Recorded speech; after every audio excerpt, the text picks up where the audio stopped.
Hey everybody, so here's another quick little nugget on the real estate market. Quick flashback to COVID. During COVID, all of our opinions of our homes probably changed. Our views of it, was no longer just our house, but it's where we worked, it's where our kids were going to school. And if we did not already have a home gym set up, we probably converted some sort of space to be a home gym. So with all that now going on in our homes, the question is, do you feel like you need a bigger home? If you say yes, you're in good company, because about 13% of homeowners feel they need a bigger home, and that's kind of the number one reason they're moving.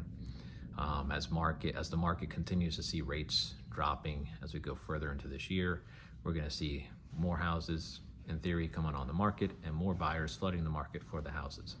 So if you're thinking about buying or selling in the coming months, now is the time to prepare.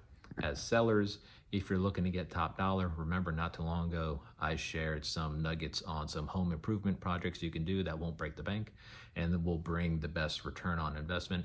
And just as a quick reminder, any sort of curb appeal item, landscaping especially, is the cheapest and returns the most investment, most bang for your buck. And then a fresh painting of the front door or the garage door, or even getting a new front door or a garage door.